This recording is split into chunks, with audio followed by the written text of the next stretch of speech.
अर्धनारीश्वरः श्रीजगद्गुरुनाथ शिवबालयोगेश्वरो परब्रह्मर्षिः ज्ञानभक्तिवैराग्य सिद्ध्यर्थं भिक्षां देहि च सद्गुरुदेवा बान्धवा गुरुभक्ताश्च स्वदेशो गुरुचरणकमलम्. Jai Shiva Bala Yogi to you all, my love and blessings. Wonderful to have you all with this one more session of question and answers about meditation, mind, consciousness, spirituality. Whatever my master Shiva Bala Yogi taught me, and during my tapas experiences that we continue to experience about the truth, I'm happy to answer elaborately and clarify your doubts. Now, Michael, now we can start taking the questions now. Thanks, Babaji. Okay. My question is, if I want to be of service to the world, to the Guru, to the divine, what do I have to pay attention to not be tricked by my own ego? You need to have a firm faith that your Guru is in the divine and the divine is in the Guru. The divine's form has come in front of you as a Guru. If the Guru is totally self-realized, that is important. And if the Guru has been teaching you about self-realization to overcome the illusion of the mind and consciousness, so then you have to visualize the divine in your Guru and consider both as same. So that is the best service for your sadhana. Then a guru-disciple relationship will develop and you will be benefited with that faith. Thank you, Babaji. Pranam, Babaji. Yes, yes. Babaji, can you please speak to us on the level of consciousness for meditators? What are the levels that they experience as they go deeper into meditation? So one important thing you must know, the mind slowly starts giving up its imaginations, recognizing an imagined thing or about this world, and starts becoming quiet and quiet. Does not react even for any vision or thoughts that still keep coming until it doesn't clear out totally. So progressively, this goes on. As this process starts successfully, more peace and contentment, more secure feeling of your own existence. These three are very important things that starts coming to you as an experience. So this is the progressive thing in meditation, consciously. And your attention turns to yourself, means, which I have told amongst millions of thoughts, that you have one thing is the consciousness of existence, which is not just an imagination or a thought. It is a reality. Reality means it is in existence. So your attention starts turning more and more towards this consciousness of existence. So this is the sign of real progress in meditation. Thank you, Babaji. Thanks. Salutations, Babaji. In your book, you have a lovely chapter called Knowledge and Wisdom Are Poles Apart. And you use some beautiful explanations from the Mahabharata. So I was wondering if you could elaborate on that a little bit. I have also told the small example of how to shoot is the knowledge. But when to shoot and when not to shoot is the wisdom. So this is what I have explained. This wisdom does not come through books. It comes with the help of your master, experience. As you progressively meditate, when your mind becomes more matured, it gains enormous amount of patience also. Then this wisdom comes, because the mind now, which is becoming more and more pure consciousness, starts and is able to see a larger cause always with total maturity.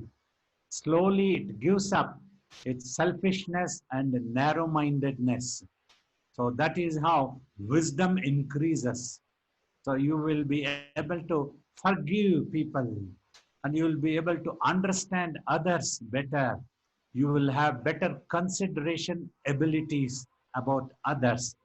Just like a mother will have such ability to consider about her own children first rather than herself. In that way, a real guru is also in this way a mother to his disciple. He is able to give such consideration, such an understanding to whatever he acts upon about his disciple. It is considering these facts which will be beneficial to disciples all the time. So that is how wisdom increases. Knowledge can easily come through a book, through the teaching of a master, and what to do, how to do these things. But when to do is the real what matters. How to think also you will learn and master can teach. But when to think, which way to think is the most important wisdom application. So that is how knowledge and wisdom are poles apart. That's what I have tried to explain. Thank you, Babaji. Namaste, Babaji.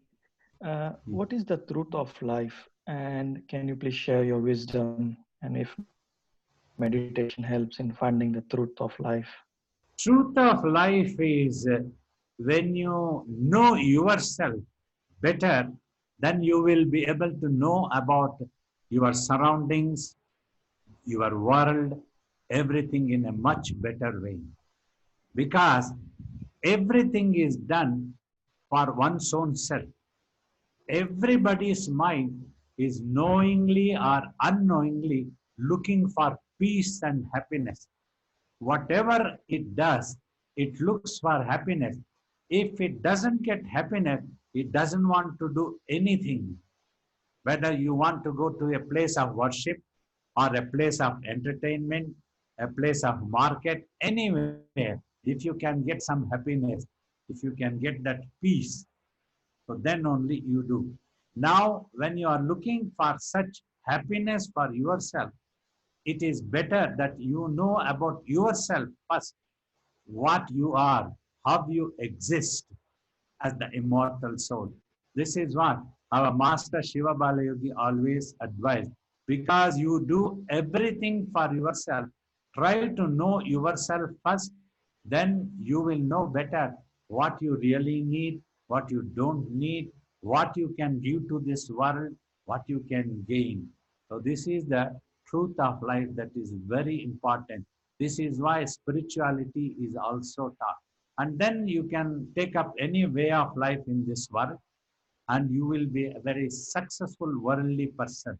You will have your mind under control.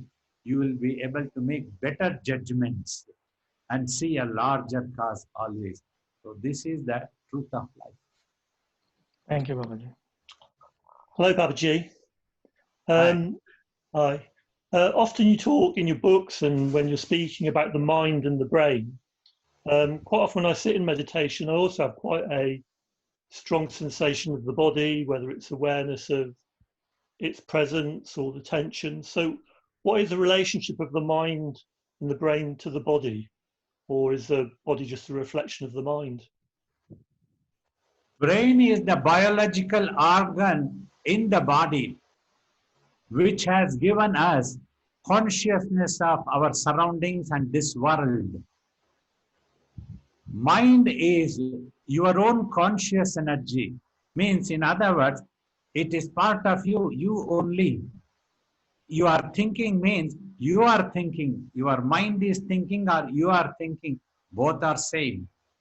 So thus, you are the dweller in the body at the moment because of your mind's connection with the brain. It has given a consciousness to you as if you are the body. So your consciousness is stuck into the body so much because the brain has sucked your mind. So thus your mind very often likely to have been becoming a victim of whatever the brain reflects. The brain is like a computer. Somebody needs to handle the brain. The brain on its own, if it goes on operating, last time I had given the example of you and your servant. Like your servant comes and tells, somehow one of your friend had come to see you. I decided not to allow him to meet you. So I sent him away. That is not the servant's job. The servant's job is just to come and tell you there is a friend who wants to meet you. You should be the one who will decide whether you want to meet your friend or not and give the command to the servant. Yes, make him sit in the drawing room. I will come and meet him. So that is what the connection should be between your mind means you and your brain. You obtain the consciousness, what is happening around you, what is happening in the world, and you apply that brain means then you will be able to apply your wisdom. You give the command, what you want to think, what you want to understand. This is possible when you have your mind totally under your control. Otherwise, you will become a victim of whatever the brain reflects. You will consider that as a fundamental reality and assume with imagination that to be the truth. So thus you would forget about your real self, how you exist as the immortal soul, and you will consider yourself as the body. Everything happening would appear as if it is happening to your physical body. So this is how the relationship goes. So if you practice spiritual exercises, meditation, then you will be able to have control over yourself and apply proper wisdom. Use the brains. Brain is a wonderful, amazing organ, like a computer. But you should know how to use it, how much to use it, when to give rest to that brain, all these things. Just like computer also, ultimately, it is your mind which has to use the computer. So you should know how much you have to restrain, how much to use the computer for what purposes. You shall not simply waste your time and energy by unnecessary gossiping or the things which are not necessary. Whatever is necessary, you shall decide. So that is your wisdom. Thank you. Pranams, Babaji. Babaji explains how consciousness is all pervaded. It doesn't have a particular location, yet we still feel that it has a location in the physical body. Could Baba give an insight into why this is? So just now what you are feeling a location about yourself is about the body. Though that is in your consciousness as an imagination, but if you keenly watch your mind, your consciousness, that's what will happen through the practice of the silent meditation that our Swamiji taught. When silently you go on watching, your mind gives up its imaginations, then its attention turns to itself.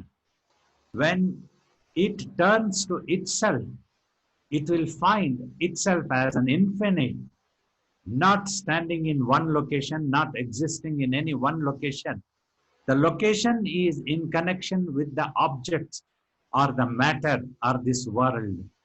Like you can measure a space travel of so many nautical miles only based on two objects when they get connected. If you are traveling from Earth to Moon and Moon to Earth or Earth to some planet, then you calculate. If you simply go into the space and you are totally into the space, your attention is space, only space is visible, nothing else is visible, then you gain that awareness. So you simply pervade it, you simply exist, no particular location. When there is no particular location, you are sure that you are everywhere. This everywhere also is in contrast with this world, universe. If there is no space, you are there, simply you are. You simply exist. You don't have any awareness of any location. You don't bother about that point also. Only if there is an object, then you would like to know the location. Just like you have a dream, so many characters, so many distance, such a story, everything happens. So your consciousness is all pervaded. That's why it is able to watch. But just now, your consciousness is able to watch only whatever is in your mind. It cannot see in others' mind because everybody's mind is stuck to the brain. So that's why it has become limited to the physical body, its consciousness. When it reaches the higher consciousness through meditation, then it rises above the level of any creation at all. Then it becomes attentive to itself. So that is when you realize you are simply everywhere. That doesn't mean that you have to know what is happening in this world, where and what is happening. So this, you have risen above this consciousness and this has collapsed. This world has collapsed. So you are conscious about yourself. So this has to happen in experience for you to believe or become aware of. Thank you, Baba. Namaskaram, Babaji. When I was doing a headstand, after about 24 minutes, I experienced like I lost the sense of the body, except a little surface on the top of head, very little surface where it touched the ground. So I shared this experience with some yoga teacher. He is very familiar, and he suggested just do, if you want to do 5 minutes, no more than 5 minutes, Babaji. So this, he was right.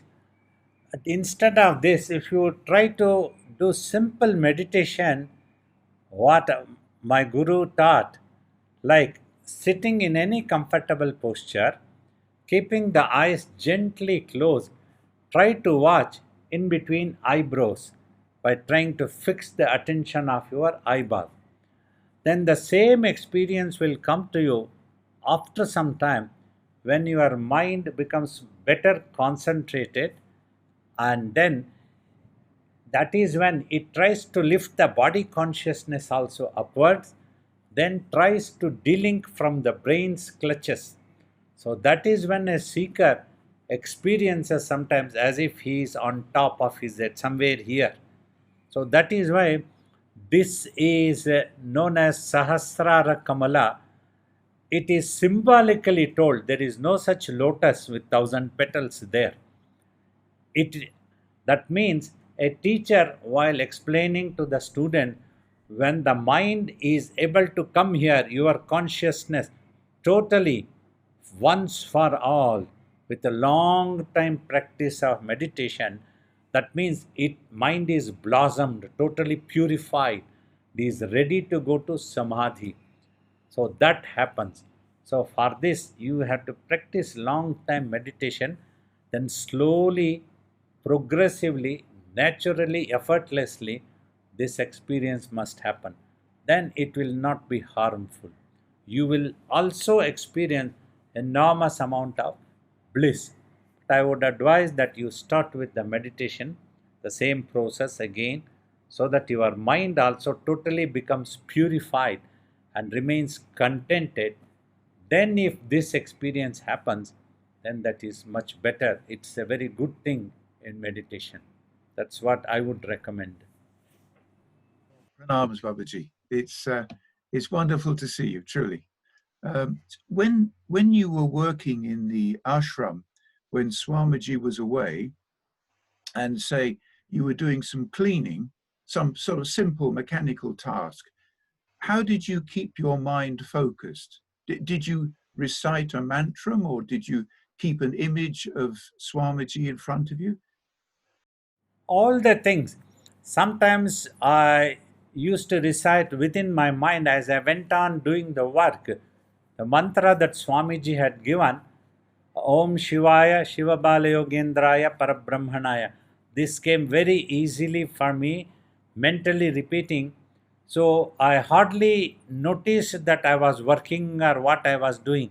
Mechanically I used to go. And bhajans also I used to keep singing. Fond of music, fond of devotional songs. So that also I used to be doing. Apart from that, other 5 to 6 hours, sometimes 7 hours that I used to meditate, that also helped the mind to never go into any such brooding. Why I should be doing this? Why not something else? So there was no choice that exercised in the mind of what I should be doing, what is good, what is high level, what is dignity, what is below dignity. Nothing, no such imagination was there. Simply went on doing. So every work became a sadhana because the mind was engaged into these things.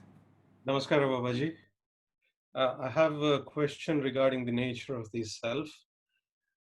So if I'm not the body and neither am I the mind, and if all thoughts appear and disappear in the mind, the thought that I need to meditate and quieten the mind, is that also appearing in the mind?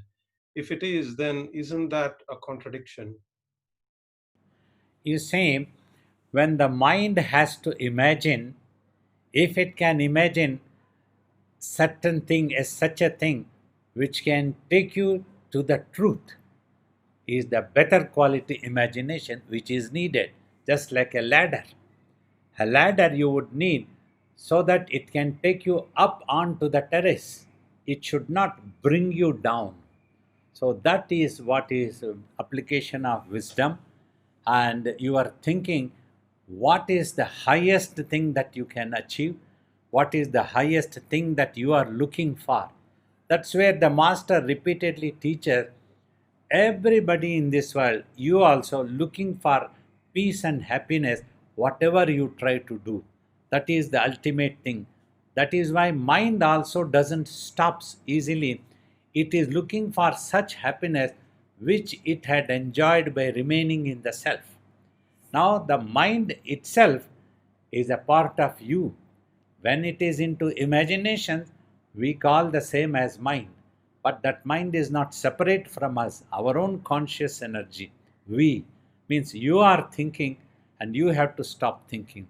To stop thinking, you have to think with a firm, highest thinking that I must stop thinking. Then you put an effort. So that is how, so that imagination is recommended. Thank you, Swamiji. Pranam Babaji. Babaji, I've started meditation short just a few days ago, but and I heard from your previous videos that the visions will be there, but you have to go beyond the vision when you're meditating. Are these visions a reality or just a figment of my imagination? These are figments of your own imagination, could be previous resolutions. You know, mind has this technique. It recognizes an existence and then analyzes whether it is good or bad, yours or not yours, what has to happen, what not has to happen, like this. It gets involved into duality of imagination and then makes a judgment. Yeah, this is mine, this is bad, this is good, this is mango, like that throughout the life, in this life also, since your childhood. So then it would have absorbed it as an imprint. This is what we call it as the acquired habits of the mind, which sits in the subconscious state. On and off, it could be, sometimes it could be troubling, sometimes it could be exciting. These things does happen. When you start meditating, a purifying process happens. All these subconscious things are brought up and it will get evaporated eventually. But due to brain, it gets decodified or shows as a thought process or a visual effect, which is the vision. So watching that, your mind gets involved further analyzation. What is this? Why not this? So that is what we try to teach. Don't get involved into any such analyzing effects. Just watch as a witness. Whatever comes, good or bad, right or wrong, just don't bother. Even if a God's vision comes, just watch. Use it to focus your attention. Then only the mind gets clear, everything gets evaporated. Otherwise, hen out of the egg, egg out of the hen type of thing happens in the mind. One vision, one thought evaporates, and your mind gets absorbs another thought, another vision. It gets involved into the whirlpool. So that is why this watching is important to understand. This watching in meditation, you are just watching. Whatever comes or goes, do not react to them. Just watch as a witness, as if you have nothing to do with them. This is important. Then only you can eventually achieve the silence of the mind, which goes introvert, helps you to realize your real self. Thank you, Hello Babaji, again. My next question is, when we are dying, I understand that our mind gets thrown out of, disconnected from our brain. Is there a small window what God gives us to become or experience the self-awareness? And can we hold on to this or Because when the mind is disconnected from the brain, in those last moments also, it will be thinking which intensity of thoughts form of whatever it is used to. Its habits are there. That is why when the body is healthier, it is recommended that you undertake spiritual exercises. Like meditation is one of the highest recommended, which shall purify and helps the mind to become quiet and as quiet. Only when it is totally quiet, it can be aware of itself. When it is aware of itself, it experiences about itself. Only then, when death happens, when it gets disconnected from the brain, so it is able to experience itself. When it experiences, it merges with its true self.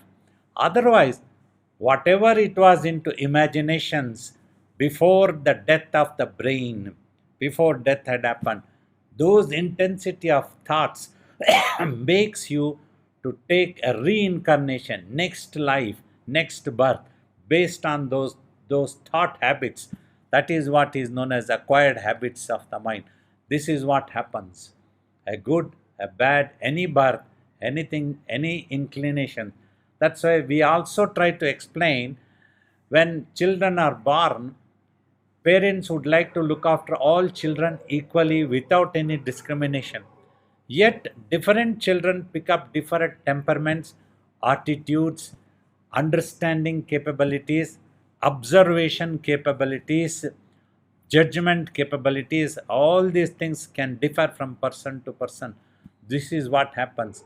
So, if the thoughts are not controlled when you are alive, when you are perfectly all right, healthy, that is when you must undertake the exercises of meditation, the other spiritual exercises that appeals to you, so that you can overcome those intensity of thought and remain silent when you disconnected from the brain. When death happens, then you can go to self. Thank you. I have an experience lately when I have an intensive meditation, meaning I'll be able to concentrate between my eyebrows and keep keep my mind still, what appears then is that out of this darkness, I'm watching into it, comes this light, it opens up, and when it's fully open, I see humans, I see structure, I see sky. Is that the beginning of awareness of the third eye, or is that imagination and my mind tries to fool me? Or, It is an imagination. It is not, your attention has not yet gone towards the self. It is attentive to whatever imaginations that come within the mind. So that's why this watching needs to be understood. Watching doesn't mean that you have to watch such lights, such visions, or such experiences. Many people consider them as the experiences. But the real experience is when all thoughts and visions decrease, no thought comes, no vision comes, then only attention turns to itself. Then you will find you are that infinite, simply consciousness of existence. That is all. Not even an imagination of what you are should come. So that is what has to happen. Till then, you just try to achieve watching, only watching, only watching. Don't get involved with any thought or vision, whether it is light or God or demon or woman or anything. Nothing is significance except the mind has to become quiet. Then it experiences the self. Babaji, thank you so much. My question is this. All of us here at this particular satsang, I think we are incredibly fortunate that you have, with your grace, brought us into your presence. Otherwise, I don't think any one of us would be here. So the challenge that I have is, I'm still got a long way to talk about delinking my mind and reaching the state of complete stillness. So I know that I'm going to have some more births. But at the time of death, I mean, the intensity, yes, you say, I want to come back to my master. How will I be guided back to my master in whichever form it is? I know I'm still a student. I've got a long way to go.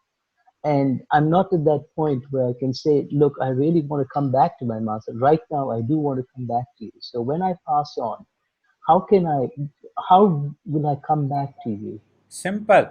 Your devotion, your faith, your attachment to the master enables your mind to have such a visualization. To whichever visualization your mind becomes preoccupied, so when the next birth comes, it happens in such a way based on the visualization habits of your mind. So then, since childhood itself, you will have an inclination towards self-realized masters, and then you will find, you will be guided to your master. So this happens automatically once your visualization is there. And apart from this, one advice, try not to make a negative judgment about yourself also. If you imagine that you have so many births to go, so many long distance to go, this to achieve, you will experience the same thing. So just love the master, just try to meditate, keep going. If at all the next birth comes, you will be with your master, and you can cut short the births as much as possible with less judgments. Don't make a negative judgment about yourself, neither positive nor negative. Just keep quiet. Thank you, Babaji. The next question, actually we had a question sent in, they're asking me to ask it on their behalf. Okay. They're wondering about how we can support ourselves and each other through suffering after this pandemic. There may be many mental health problems, but also personal growth. So how do we give ourselves and each other the best chance of growing and learning from this difficult time? First, look after that you do not become a victim of mental suffering of whatever is happening in the world. Courage is important, and holding on to yourself, restraining yourself from getting into such a mood of suffering is important. then only you can be helpful to somebody who is suffering. You can give counsel. Though the physical suffering is different, based on that physical or a mental imagination which suffers is much more dreaded thing. So that is what important to overcome. So if you look after yourself with spiritual exercises, so in these times when if things are out of our hands, a natural calamity, a virus, so we have to put an effort, whatever we can, so that we can overcome this crisis. So we will have to cooperate with the masses, with the governments, with the order of the day authorities, so that we don't become a problem to others. That is the first important thing. If we keep ourselves healthier, we are helping others, that we are not becoming a problem to others. That is important. And afterwards, if you can look after yourself intact, mentally you are perfect, you are not suffering, then you will see that 10 other people will come to you for counseling, how you are not suffering, how they are suffering. Then you will be able to give them counseling, help them, spend some time with them, and that way you will be helpful.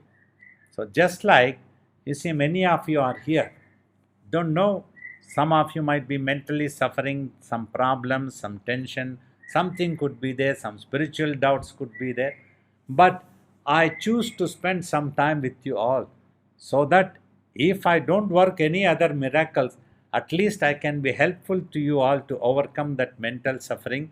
If you get to see me, if you get to talk to me, so this way I try to help. Otherwise, I can simply go and sleep on a bed. Nobody is there to pull me up. But I want to be helpful to somebody always. So first, I am trying to keep myself isolated, because the body is 65 years old. That's what all governments are telling. All people older than 55 to 60, don't come out, stay isolated, stay inside. Okay, we stay inside. That's why I am helping, so that I don't become a botheration to somebody. First, I look after my health, so that others also can spend looking after their own health. I give counseling. Anybody who writes to me on emails, I try to answer their spiritual queries, give psychological counseling, try to give them courage, try to learn to face, and nothing is going to happen. Try to help them to think positively. This is also very important. You must learn to think positively. As long as you have to think positively. That is very important. Then you can shape a better positive destiny for yourself, and you can be very helpful to others thus. Hi, Babaji. I notice sometimes from meditation one finds a letting go and a relaxation, and obviously things appear that thoughts, and one recognizes all sorts of attitudes. And I find I'm often surprised that despite that, like you say, something watches. Something seems to be able to stand back and watch. So the question for me is really, what is there in us that can watch? You know, it comes as a surprise to me that actually is a possibility. You see, in the meditation technique, it is taught you close your eyes and watch in between eyebrows. This means there is already a lot of acquired habits in the mind, which is in the subconscious state, that needs to be purified, washed away. So this is a process, technical process. When you close the eyes, the mind gets applied to the brain, and all its habits starts coming up. It's like in a cup of water, the dirt is there and you stir it and then filter. So then it gets filtered automatically. So this process you learn to watch.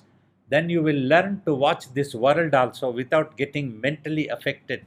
Mentally you won't be getting sucked into this world, yet you will watch this world. You can work in this world. You can manage things in this world. You will be adjustable. You will be flexible. So you will be at peace and secure and contented. So this is what is needed. This is why it is recommended. See that this process, many people try to see, can we do like this? Can we do like this? In whatever way you want to place your body, it is essential that you place the mind into the watching process, means keeping quiet. In other words, actually, you are trying to mentally keep quiet. If this can happen in any position, then no problem. Otherwise, slowly the mind slips. It wants to start thinking. It imagines the pleasant things in the beginning. Then it slips into unpleasant things also. It loses control. So everything, life is a mixture for everybody. Pleasant and unpleasant things would have happened to almost everybody in the world. So then it gets involved. To avoid this only, to practice meditation is recommended. That is necessary. Babaji, you've mentioned in your talks often that there's a need to put an effort. Can you explain a bit further what this actually means and how is it applied to the practice of meditation? See, when you sit down, close your eyes, fixing the eyeballs, watch in between eyebrows. So all these are taught by the master as a technique of meditation. He initiates you and tells you you have to do like this. So this is what is your effort. After that, it is your effort. You have to go on doing, then only you can achieve. That's what we meant, self-efforts. Your efforts can bring in miracles. So that can bring the grace of the divine master also. Sometimes people expect without doing anything, everything must happen automatically for them. Things doesn't happen. They keep cheating themselves and linger on. The time goes on and on and on. Nothing happens. So that's why we try to teach putting in efforts. Putting in efforts is very necessary. You have to sit down. You have to close your eyes. Then you have to try to watch in between eyebrows. That means you are trying to keep quiet. You have to try and keep quiet. Try and keep quiet. Otherwise, the mind has become habitual to keep thinking, often turning into worries. This thinking goes into worries. Simply by worrying, you cannot change anything. But by putting an effort, you can change yourself. You can try to help others to change themselves. So that is what is we try to teach as putting efforts. Thank you, Babaji. So I'm just wondering, what are the chakras that we hear about a lot? Do they exist like the brain exists? And if they do, are they useful for meditation and the purification process? Chakras are not like a biological organ brain that exists. Symbolically, certain locations in the body have been mentioned like that by ancient teachers. So then the chakra cleansing. So people sometimes expect whether a chakra, a circle is there. No such thing. It is symbolically certain place. So our body's consciousness has spread all over the body. So from a place to the upwards, like tastefulness and other things like the Agna chakra, if the mind comes here, then you will be the commander of your mind. So then they called it as the commanding circle. This one as the Sahasrara chakra Kamala. Sahasrara is 1,000 petals lotus. There is no such 1,000 petal lotus. I have told repeatedly that when the mind gets purified, then it gets disconnected from the brain and the seeker feel as if they are here before going into Samadhi. That means the master would have explained, when you feel that you are here continuously for longer time, then it is just like 1,000 petals lotus blossoming. You are blossomed, you are ready to go to Samadhi, you are totally purified. So that way it is explained. So a seeker is always recommended just to try to control the mind first, because compared to the mind, Kundalini is more weaker. Mind is spread in the universe into billions and billions of layers. They both are same. Kundalini is another portion of the mind only.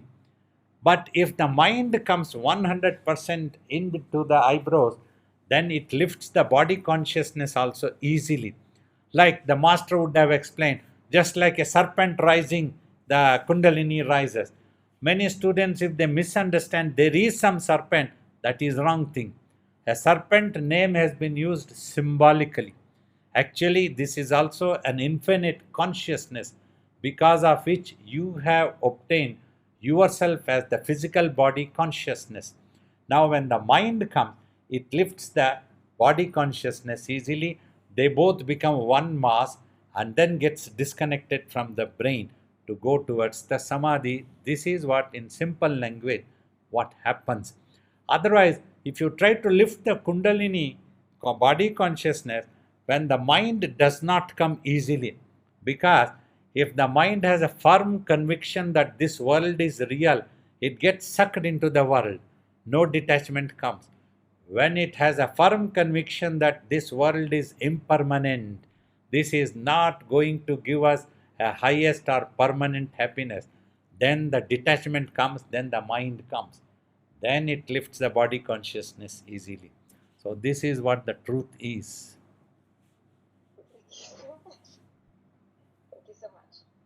Babaji, I noticed that when I read your book about the experience of your guru and with yourself, I see a lot of expression of love and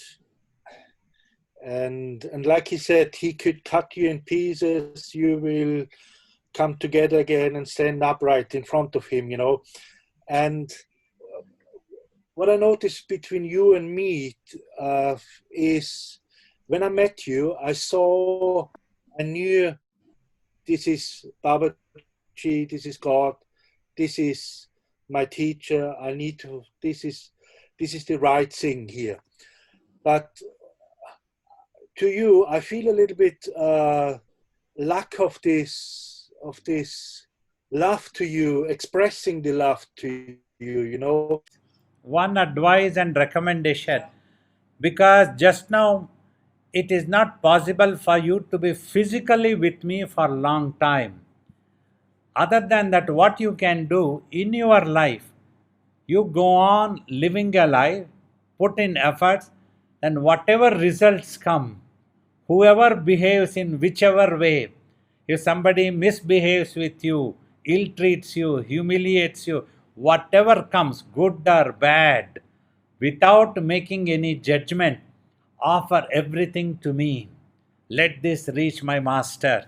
I love my master. It is his grace that this thing is happening to me. He wants me to be a commando. Like that you think and remember me, then slowly your love will blossom and you will become more attached to me. The same thing will come to you. That's how. We had simply naturally fallen in love with the master, and after that, master himself could not disturb that love to him. So that became a challenge. It became so naturally. So like that you also adapt in your life, then it will be beneficial. You will experience our grace also. Our master also will be helpful to you. Thank you, understand. I have a question for Babaji. Okay. Pranams Babaji. Sometimes I find with dream meditation, sometimes the body wants to move or it tries to distract me. The mind, sometimes the thoughts come back in. How to deal with this, Babaji? Your concentration power needs to increase. You just keep watching. If it tempts, if it makes you as if you feel a craving to move your body, then better you get up, go and wash your face, then come back and sit down. Then try to fix your attention in between eyebrows. Then slowly that practice for long time will be helpful to you. And always take care that you have taken a light food. Your stomach is very light before you sitting. This is very important. Then this craving to move the body slowly will go away. By practice only this has to go away. Every day you try to sit for 1 hour like this, then that practice will enable you to remain stationary, unmoved. This is very important. Babaji, and also the agitation in the mind, is this the mind playing tricks with me as well, sometimes during meditation? Yes, yes, definitely. It is the mind has become habitual and it plays tricks with itself.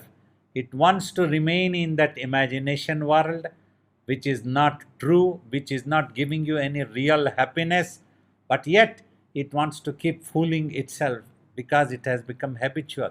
This is what you have to understand. Then you just watch. You know, remember the Vikram and the ghost story I had told? So Vikramaditya is the king who was supposed to bring the ghost to and present it to his master. So every day, every night he used to bring, that ghost used to tell a story, and after at the end of the story it used to ask the king, you have listened to the story, now if you know the answer, you must tell. If you open your mouth, I will run away. If you know the answer and don't open your mouth, so your head will be break, it will break for 1,000 pieces. So every night Vikramaditya used to listen to the story, then he knew the answer, he had to open the mouth, then it used to run away. Then finally in the end, Vikrama, he realized, if I listen to the story of the ghost, then I will always know the answer because of my wisdom, then I will be forced to answer. Tonight, I am going to ignore, I won't pay attention to the story at all. If I don't listen to the story, I don't have to answer at all. That's what he precisely does. He had practiced meditation. So it goes on telling the story, but his attention is on himself and he doesn't listen to the story. When finally it asks, he tells, I didn't listen to your story, so I don't know anything. So he doesn't open his mouth at all. He thinks in his mind and just keeps quiet. Then the ghost has nothing to do, it surrenders. So like that, you don't listen to the story of your mind, your ghost, that which it is. Then you don't have to answer, you don't have to make a judgment, you don't have to analyze. You are quiet, then you have peace. Thank you so much, Babaji. Thank you. Babaji, in this world, we set goals for ourselves, and sometimes we don't know if this goal is good for our destiny or if it's part of our ego imagination. So when we pray, is there a proper technique that we can use to pray so that we are guided to reach the goal that is good for our destiny? One important philosophy, the truth, everybody has to understand. Generally, human beings expect whatever they set a goal, that must be successful to them. If it is not successful, they start thinking whether they misjudged, they did a wrong thing, whether the destiny was not right. All these problems occur. Instead of this, simply accept that thing as a destiny so that you maintain your peace and then try again. Like this, you try again in the life, then it becomes successful somewhere. There is no such thing called every time you have to be successful. Everybody in this world is like that. Even if God comes also, not necessary that you will be successful every time. So if this is what happens, so if you have the acceptance, you will have peace, and just whatever you believe, you go on working. Just be ready for the result. That's what my master always told, like a soldier. When he goes to the battlefield, he knows either he will do it or he will die. Both are equally acceptable. He has no problem whether he dies or whether he is successful. This life on this earth is like a battlefield for every one of us. Like every time I get a chance, I answer to the questions of people. I initiate whoever wants to meditate. I try to teach them meditation. Whether anybody becomes self-realized or not, it doesn't say whether I am successful or not. Successfully, I have tried my best. Successfully, I have tried to teach. whether anybody learns or not. That's what my teacher taught when he used to be primary school. He used to tell, I don't know whether you will all learn or not. My practice will be intact. I am going to teach. I will not give up. So till I am alive, I will not give up teaching this meditation, teaching my master's message. So if you all have this attitude, as long as you are alive, you work. So then you will shape your destiny into a much better way. Also think and visualize positively. That is the best in life.